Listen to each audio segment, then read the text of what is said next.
Je voudrais vous inviter à regarder de nouveau avec moi dans l'Épître aux Hébreux. Nous continuons notre étude à travers ce chapitre 11, en regardant les exemples de la foi qui nous sont donnés, ici tirés de l'Ancien Testament. Il y a beaucoup qui s'imaginent que lorsqu'on parle de la foi, alors il s'agit de l'époque du Nouveau Testament. Mais l'apôtre Jude, dans son épître, a parlé de la foi qui a été une fois transmise aux saints. Il n'y a qu'un seul chapitre dans l'épître de Jude, le verset 3, il dit, bien-aimés, désirez vivement vous écrire au sujet de nos mains. Je me suis senti obligé de le faire afin de vous exhorter à combattre pour la foi qui a été mise au sein une fois pour toutes.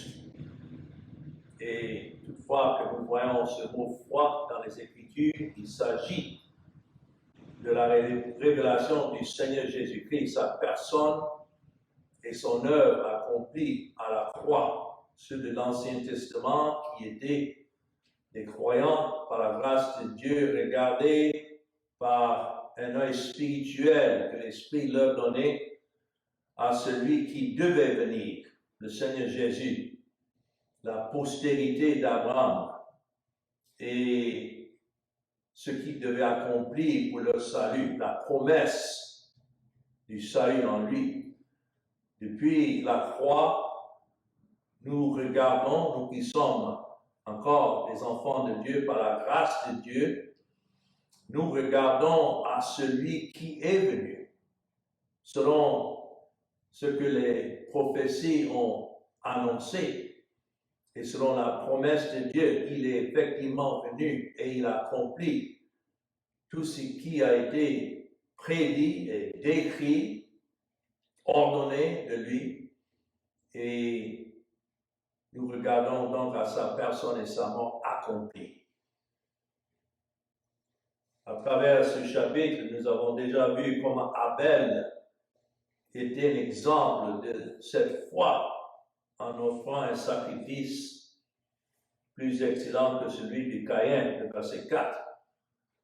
Plus excellent parce que Caïn offrait un sacrifice qui était l'œuvre de ses propres mains. C'était des produits qu'il a cultivés dans son champ et qu'il est venu offrir à Dieu. Et quoique je suis sûr ce produit était le meilleur qu'il pouvait trouver, néanmoins, ce n'était pas acceptable de Dieu parce que ce n'est pas ce que Dieu a exigé. Il a exigé l'agneau immolé à l'époque, encore qui représentait la mort du Seigneur Jésus-Christ, le sacrifice du Seigneur Jésus-Christ. Comme c'est écrit ici dans l'Épître aux Hébreux, sans l'effusion du sang, il n'y a pas de pardon.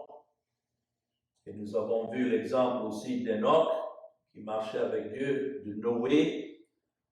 Ce que tous ces exemples ont en commun, c'est cette foi révélée par Dieu, par son esprit, en ce qui concerne le Seigneur Jésus-Christ. Et comme nous avons déjà noté, là où vous voyez la foi, nous pouvons remplacer ça par Christ et Christ crucifié, parce que la foi, c'est la démonstration, c'est la révélation de la personne et de l'œuvre du Seigneur Jésus-Christ.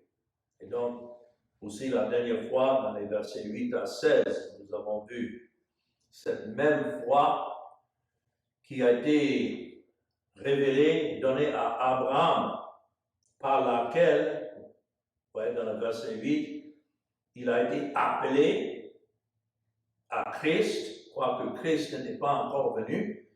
Néanmoins, cet appel, comme toujours en ce qui concerne la foi, concerne Christ. C'est venir à Christ. ceux qui étaient dans l'Ancien Testament, les prophètes, l'apôtre Pierre disait que l'Esprit de Christ était en eux.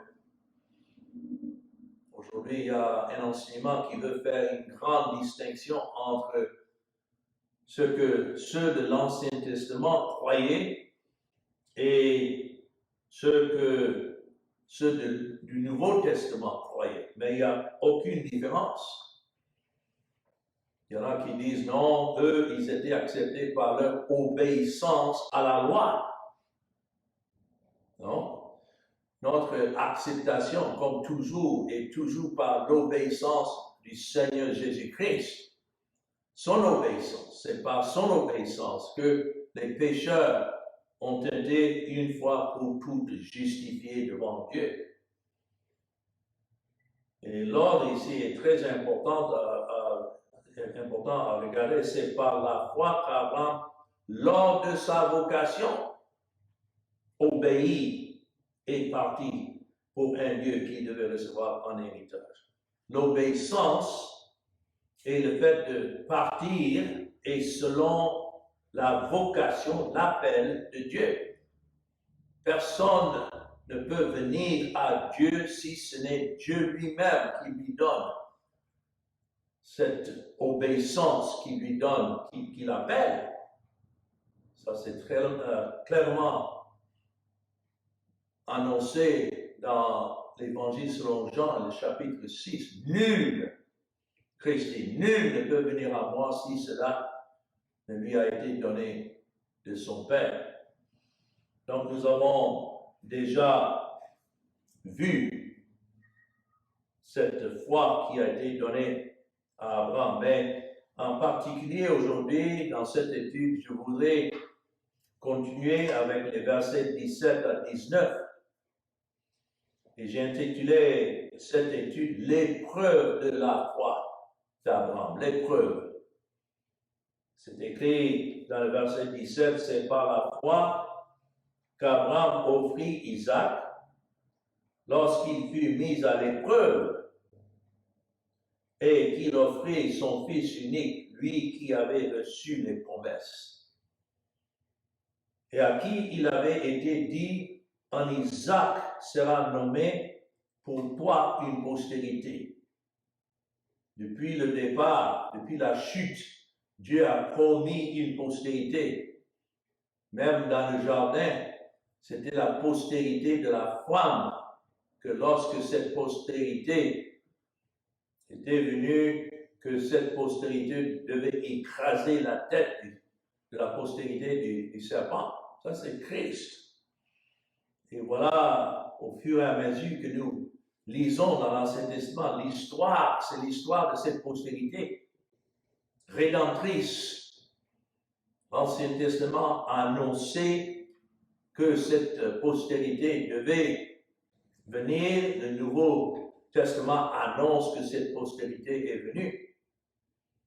Mais cette postérité a été annoncée que ça devait venir de la part d'Abraham. Et nous savons qu'Abraham avait beaucoup d'autres fils. Il avait Ishmaël et puis des descendants d'Ishmaël. Mais en particulier, la postérité d'Isaac. Voilà ce qui est nommé ici. En Isaac sera nommé pour toi une postérité. Ce sens-là, c'est la postérité de Christ, que Christ devait venir de cette postérité et accomplir parfaitement le salut de tous ceux que Dieu a choisis depuis l'éternité comme postérité, mais en son Fils. Le verset 19 dit, Abraham pensait que Dieu est puissant. Et là, dans le sens de ce mot penser, il n'y a pas de doute. Peut-être une autre manière de traduire cela pouvait être y considérer. C'est un terme de comptabilité où un comptable tient compte de chaque aspect de sa comptabilité. Voilà le sens. Il pensait, il considérer que Dieu est puissant, même pour ressusciter les morts, aussi le recouvrira-t-il par une sorte de résurrection, dans le sens figuré. Alors, cette épreuve dont l'auteur qui écrit aux Hébreux mentionne ici en particulier cette épreuve de la foi d'Abraham est tirée de Genèse chapitre 22, lorsque Dieu a ordonné à Abraham d'offrir son fils Isaac, et c'est lui qui est appelé ici la postérité selon les promesses. Verset 17 dit qu'il offrit son fils unique. Lui qui avait reçu les promesses, quelles étaient les promesses? On va arriver tantôt à Genèse chapitre 22, mais les promesses dont ça parle ici, on trouve dans Genèse chapitre 12 et le verset 3. Vous voyez le lien entre l'Ancien et le Nouveau Testament. Dans l'Ancien Testament, nous avons l'esquisse de ce que Dieu a ordonné pour le salut des pécheurs, et dans le Nouveau Testament, nous avons l'accomplissement. Mais les promesses qui sont mentionnées ici dans Hébreux 11 et le verset 17 concernent cette parole de Dieu à Abraham.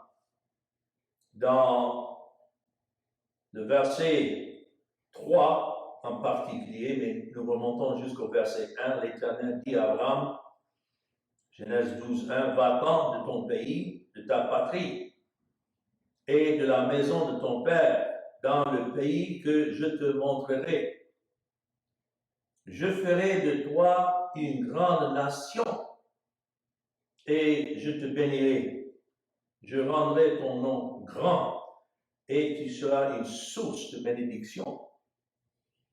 Imaginez Abraham ici isolé. Il était dans un pays étranger lorsque Dieu l'avait appelé. Il était idolâtre en fait. C'est ce qui est décrit de lui dans le livre de Josué. Mais voilà, c'est Dieu qui a mis son affection sur Abraham, comme Dieu fait pour tout pécheur qu'il appelle. Son affection est depuis l'éternité. Mais ce n'était pas simplement pour glorifier Abraham quand il dit « Je ferai de toi une grande nation et je te bénirai ». Mais la postérité qui mentionne ici dans le verset 3, « Je bénirai ceux qui te béniront et je maudirai ceux qui te maudiront. Et toutes les familles de la terre seront bénies en toi. » Il y en a aujourd'hui qui s'imaginent que voilà, il s'agit là du peuple juif, c'est-à-dire de la postérité physique d'Abraham que Dieu promet bénir maintenant toutes les nations de la terre.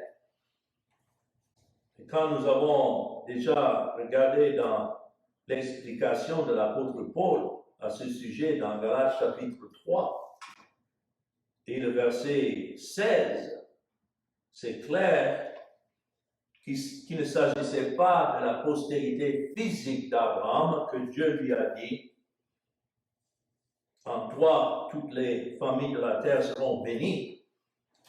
Ici c'est écrit, or les promesses, Galates 3:16, ont été faites à Abraham et à sa postérité. Il n'est pas dit et aux postérités. Comme il s'agissait de plusieurs, mais en tant qu'il s'agit d'une seule, et à ta postérité, c'est-à-dire à Christ. Donc, comme la foi avait pour objet Christ, comme la postérité d'Abraham, c'est ainsi que les promesses aussi avaient en vue le Seigneur Jésus-Christ venant dans la chair, Abraham a été choisi par Dieu pour être celui par qui le Rédempteur viendrait et que lui et ses descendants devaient proclamer ce Rédempteur au reste des nations. Alors nous avons regardé cela la dernière fois en voyant comment ces promesses ont été faites à Abraham. Et Dieu a promis dans le même chapitre 12 là. Ce n'est pas parce qu'il y avait quelque chose de spécial concernant Abraham. Non, il était un élu de Dieu, comme tous ceux qui sont élus. Et c'est selon la grâce de Dieu que Dieu a agi en faveur d'Abraham, exactement comme pour tous ceux qui sont des élus de Dieu. Donc, certaines de ces promesses concernent tous les élus de Dieu, tous ceux qui ont été choisis en Christ.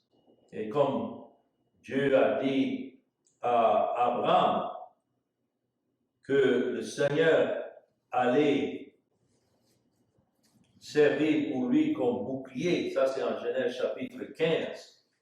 Si nous continuons jusqu'au verset 15 de Genèse, après ces événements, la parole de l'Éternel fut adressée à Abraham dans une vision et il dit, Abraham, ne crains point, je suis ton bouclier et ta récompense sera très grande.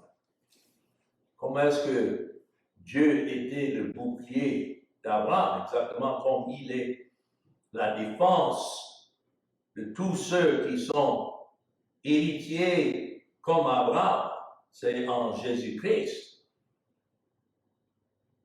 C'est lui la défense de ses héritiers. Et dans le verset 4 de Genèse 15, c'est signalé qu'Abraham aurait un héritier qui viendrait de son propre corps. Toujours en parlant de Christ, parce qu'il a posé la question. Dans le verset 2, Seigneur l'Éternel, que me donneras-tu? Il était déjà avancé en âge. Et Dieu lui promet une postérité. Mais voilà la promesse. Alors la parole de l'Éternel, verset 4, Genèse 15, lui fut adressée ainsi, ce n'est pas lui qui sera ton héritier, mais c'est celui qui sortira de tes entrailles qui sera ton héritier. Alors, ça ne devait pas être un serviteur qui devait servir d'héritier, mais son propre fils. Et nous voyons ainsi de suite comment ces promesses ont été annoncées à Abraham, exactement comme c'est écrit ici, que Isaac, voilà ce que Dieu a promis, cette postérité en particulier, lui qui avait reçu les promesses dans Hébreux 11 et le verset 17. Et c'est ainsi que l'apôtre Paul, encore dans son épître aux Galates, a parlé d'Isaac comme le fils de la promesse. Dans Galates chapitre 4 et le verset 28, c'est écrit, pour vous, frères, comme Isaac, vous êtes enfants de la promesse. Vous ne voyez pas comment nous partageons cette bénédiction des promesses qui ont été données à Abraham. Nous partageons ces bénédictions spirituellement. À ce que je sache, je n'ai pas de sang juif en moi. Je ne suis pas un descendant d'Abraham en ce sens. Mais quand il dit, Galates 4, 28, pour vous, frères, comme Isaac, vous êtes enfants de la promesse. Comment est-ce que nous sommes enfants de la promesse en cette postérité qui est venue de la part d'Abraham à travers Isaac? Et c'est ainsi en Christ que nous pouvons comprendre cela. Donc voilà la foi. Voilà ce qui est donné à tous ceux qui sont des enfants de la promesse, des enfants de Dieu en Jésus-Christ. Et donc, c'est la même foi qui a été une fois transmise, une fois pour toutes, transmise aux saints, à ceux qui sont sanctifiés, justifiés. Voilà les saints. Ce n'est pas une sainteté à nous-mêmes, mais aux saints qui sont ainsi déclarés par l'œuvre de Christ. Et que c'est la justice de Dieu en Christ qui nous est attribuée depuis la croix. Voilà notre justice devant Dieu. Mais puisque le titre de cette étude, c'est l'épreuve de la foi d'Abraham, il faut savoir, et je crois bien nous savons, nous qui sommes les enfants de Dieu et à qui il nous a donné cette foi en Jésus-Christ, c'est le don de Dieu, mais il faut savoir que la vraie foi sera toujours mise à l'épreuve, comme c'était le cas d'Abraham, afin que nous sachions qu'il n'y a pas de vraie foi durable en dehors de ce que Dieu lui-même donne. Oui, bien sûr, il y a beaucoup de gens qui professent avoir la foi et qui pensent que c'est par leurs efforts qu'ils se maintiennent dans cette foi. Et cela doit tôt ou tard disparaître. Ça, ce n'est pas la véritable foi. La foi a ce fondement dans l'élection, d'abord de la grâce souveraine de Dieu depuis l'éternité. Et cette foi a son fondement dans l'œuvre de Christ et sa personne et tout ce qu'il a accompli comme objet de cette foi. Et c'est l'Esprit de Dieu qui appelle à Christ ceux qui sont les objets de cette grâce de Dieu, et c'est Christ qui les maintient. Dans Hébreux chapitre 12, le verset 1 et 2, ça parle de ceux que nous sommes en train de regarder ici comme témoins. Nous regardons, c'est décrit comme une grande nuée de témoins, beaucoup d'exemples de la foi. Et c'est pour cela que l'écrivain aux Hébreux dit: rejetons tout fardeau et le péché qui nous enveloppe si facilement. C'est comme une course. Ceux qui courent se déshabillent pour mieux courir et courons avec persévérance dans la carrière qui nous est ouverte. Ça, c'est cet appel.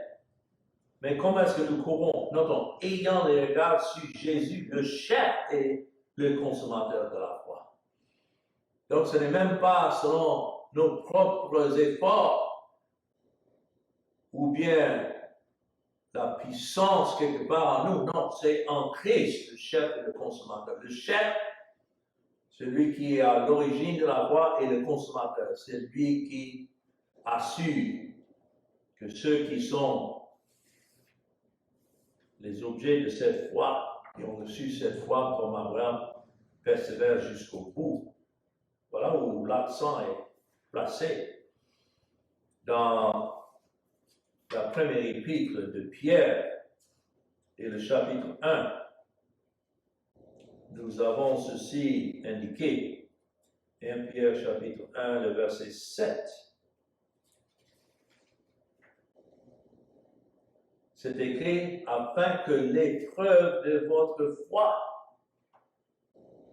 comme je disais, si c'est la véritable foi, donc Dieu doit l'éprouver, afin que l'épreuve de votre foi, plus précieuse que l'or périssable, là il s'agit de la foi qui est plus précieuse que l'or périssable, qui cependant est éprouvé par le feu. Si on prend de l'or pour faire passer l'or par le feu pour purifier cet or, combien plus alors la véritable foi, afin que cela ait pour résultat quoi?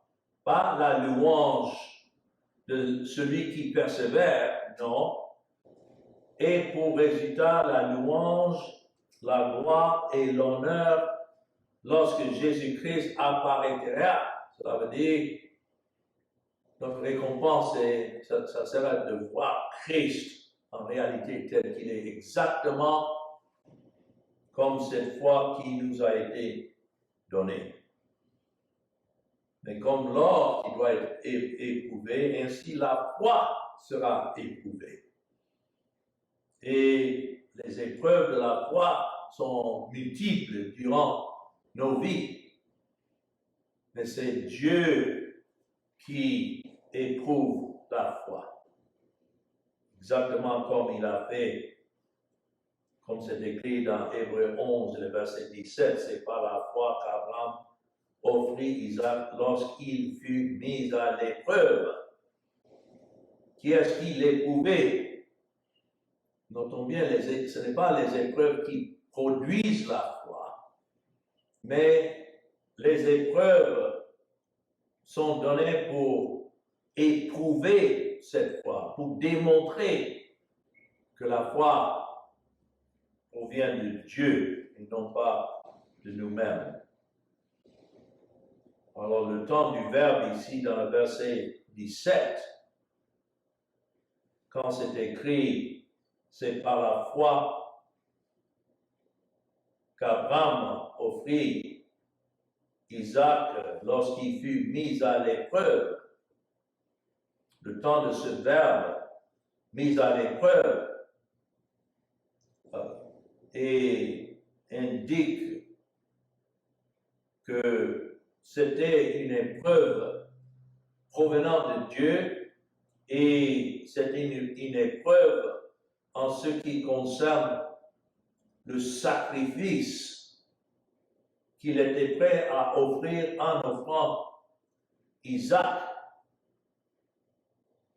Nous avons même dans cette épreuve, comme la foi est une démonstration de la personne et l'œuvre de Christ, ainsi, même ici, cette épreuve que Dieu a ordonné à Abraham d'offrir son fils est une démonstration du dessein de Dieu d'offrir son propre fils. Qu'à travers cet exemple que nous avons ici, Dieu lui-même donnait une illustration de ce qu'il allait faire des années plus tard en offrant son propre fils. Ce n'était pas nécessaire qu'Abraham finisse par offrir son fils, cela veut dire le tuer, parce que ce n'était pas le but. Le but, c'est d'éprouver la foi d'Abraham et démontrer que, quoique Abraham était prêt à aller jusqu'au bout, néanmoins, c'est Dieu qui l'a retenu pour l'empêcher de sacrifier Isaac, sinon il était prêt. Et comme c'est écrit ici dans Hébreux 11 et le verset 19, croyant, voilà l'épreuve de sa foi, en montant sur cette montagne de Morija, Abraham avait cette confiance que même si il sacrifiait son fils, Isaac, et le sens du mot sacrifier, ce n'est pas simplement de faire écouler son sang, mais c'était un sacrifice qui devait être accepté par Dieu et ainsi brûlé par le feu. Que des cendres de ce sacrifice, Dieu était capable de ressusciter son fils de la mort. Voilà cette foi qui lui a été donnée. Alors son épreuve, c'était d'aller jusqu'au bout. Et c'est ainsi que Dieu s'est intervenu pour empêcher Abraham d'aller jusqu'au bout, parce que cela était réservé au Seigneur Jésus-Christ, que Dieu lui-même a offert à la croix et qui s'est sacrifié complètement jusqu'au bout. Mais tout cela est révélé dans Genèse chapitre 22. Voilà, nous arrivons maintenant à ce passage qui est cité ici dans Hébreux chapitre 11. Quand c'est écrit ici que par la foi, Abraham offrit Isaac, nous avons l'histoire ici dans Genèse chapitre 22. Et du verset 1 jusqu'au verset 14, nous allons lire cela. Après ces choses, Dieu mit Abraham à l'épreuve.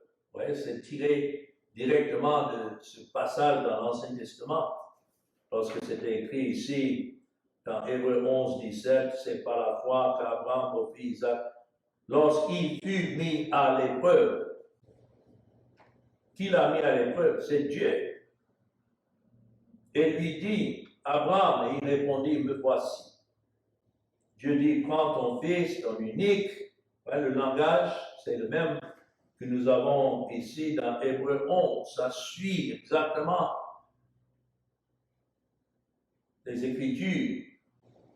C'est écrit, et qu'il offrit son fils unique. Ce n'est pas qu'il n'avait pas d'autre fils, mais unique dans ce sens que c'est par lui que Dieu a donné la promesse de sauver un grand nombre à travers sa postérité, c'est-à-dire à travers Christ. Et notons aussi, verset 2, ton unique, celui que tu aimes. Nous pouvons lire tout ce passage pour voir les comparaisons avec l'amour de Dieu pour son Fils, son Fils unique. Celui que Dieu aime, de l'éternité en éternité. Il dit, Isaac va-t'en au pays de Morija, et là offre-le en holocauste sur l'une des montagnes que je te ferai, je te dirai. Certains ne le savent pas, mais en fait, cette montagne de Morija était exactement la montagne sur laquelle le temple de Salomon, des années plus tard, devait être construit. Si vous voyez, regardez le doigt ici dans Genèse 22, mais dans 2 Chroniques, ça c'est important vraiment à souligner dans 2 Chroniques chapitre 3 et le verset 1. Nous lisons, Salomon commença à bâtir la maison de l'Éternel à Jérusalem sur la montagne de Morija, qui avait été indiquée à David son père dans le lieu préparé par David sur l'aire d'Ornan le Jébusien. Donc chaque détail nous montre comment cet accomplissement devait être en Christ des années plus tard. Même l'endroit où Dieu a indiqué à Abraham qu'il devait offrir son fils, c'est là, sur cette montagne, appelée plus tard Calvaire, que Dieu lui-même a offert son propre fils. Mais Abraham se leva de bon matin, et c'est ainsi que nous voyons la foi qui lui a été donnée.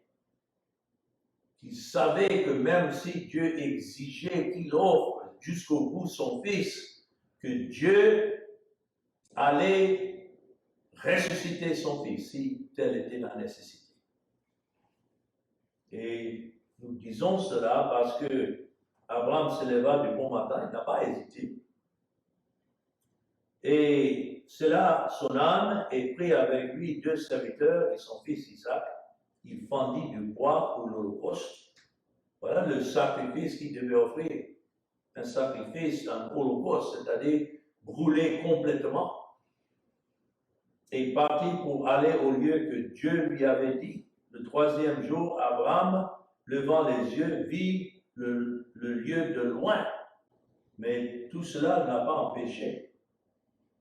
Il continuait à regarder à ce lieu.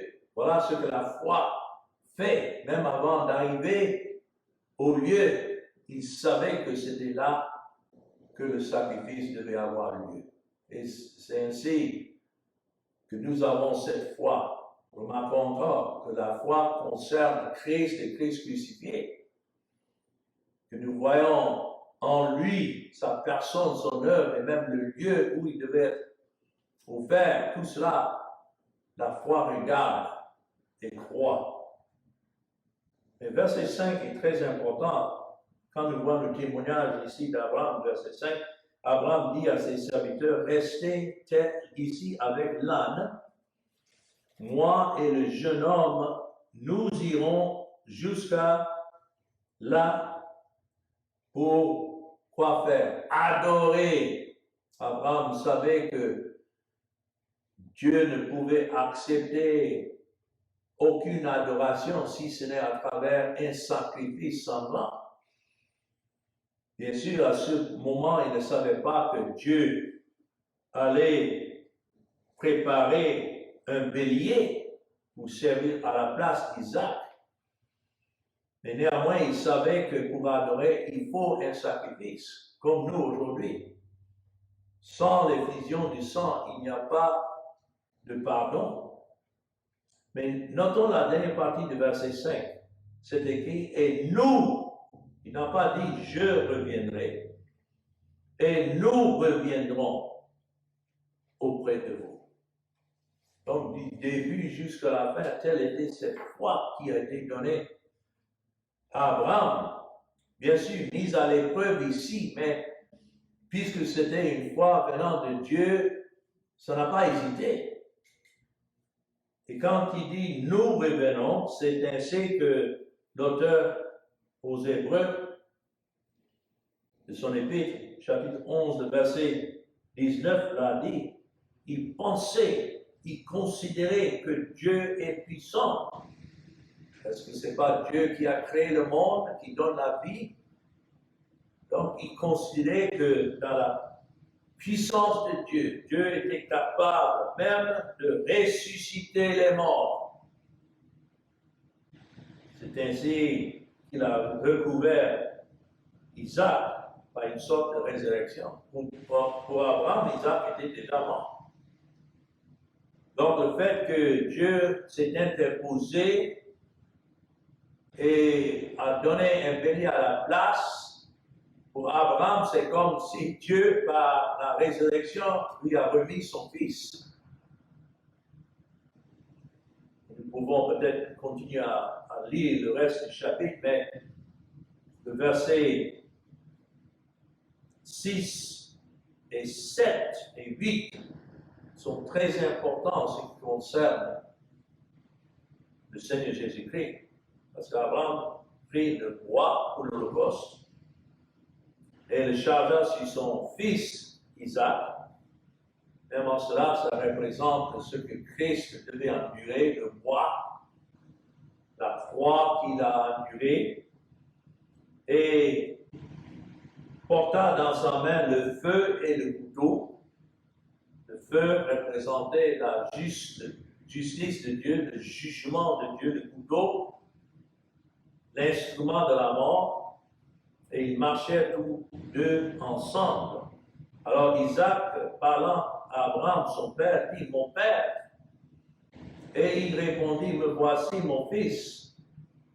Isaac reprit, voici le feu et le bois, mais où est l'agneau pour l'Holocauste? C'est ainsi qu'Abraham répondit, mon fils, Dieu se pourvoira lui-même de l'agneau pour l'Holocauste. Et ils marchaient tous deux ensemble. Il n'est pas en train de dire à Isaac que Dieu allait pourvoir lui-même un agneau, mais quand c'est écrit Dieu se pourvoira lui-même de l'agneau pour l'Holocauste, la manière de comprendre ça, c'est que Dieu se pourvoira lui-même comme l'agneau pour l'Holocauste. Parce que Christ venant dans la chair n'est autre que Dieu venu dans la chair. Et c'est ainsi, lorsqu'ils sont arrivés au lieu qu'Abraham a pris son fils et l'a attaché à l'autel, il a pris le couteau pour égorger son fils. C'est intéressant, nous allons voir la prochaine fois la foi d'Isaac. Imaginez Isaac lui-même, qui était entièrement soumis à la volonté de son père Abraham. Et il n'a pas hésité à suivre ce que Dieu a donné comme instruction à Abraham. Telle est la foi. Même pour Isaac, c'était une épreuve de sabre, sachant que rien n'allait se passer si ce n'est selon ce que Dieu lui-même a ordonné. Donc voilà l'épreuve de la foi d'Abraham. Et comme je disais, bien qu'Isaac devait être réduit en cendres, il croyait que Dieu allait le ressusciter, même d'entre les morts. Et c'est ce qu'il a fait avec son fils. Bien sûr, il a dû mourir et il est mort pendant 3 jours. Il était enterré, mais Dieu l'a ressuscité. Et je crois que c'est de cela que Christ lui-même s'est référé dans Jean chapitre 8, quand les hommes religieux l'interrogeaient au sujet de sa personne et qui il était. Et nous voyons qu'à travers ces réponses, ils ont même dit de lui qu'il avait un démon. Parce qu'il avait dit qu'avant Abraham fut lui-même, il existait. Et c'est écrit, verset 52, Jean 8, le verset 52, commençons là. Maintenant, lui dit les Juifs, nous connaissons que tu as un démon. Abraham est mort. Les prophètes aussi, et tu dis, si quelqu'un garde ma parole, il ne verra jamais la mort. Es-tu plus grand que notre père Abraham qui est mort? Les prophètes aussi sont morts. Qui prétends-tu être? Oui, il n'avait pas cette foi de voir qui Christ était. Jésus répondit, si je me glorifie moi-même, ma gloire n'est rien, c'est mon Père qui me glorifie, lui que vous dites être votre Dieu et que vous ne connaissez pas. Il y a beaucoup qui professent connaître Dieu, mais qui ne le connaissent pas parce qu'ils ne connaissent pas son Fils. Son Fils n'a jamais été révélé. Même s'ils disent, ah non, nous croyons en Jésus, mais est-ce que c'est le Jésus de la Bible? Est-ce que c'est le même Christ qui a été révélé à Abraham?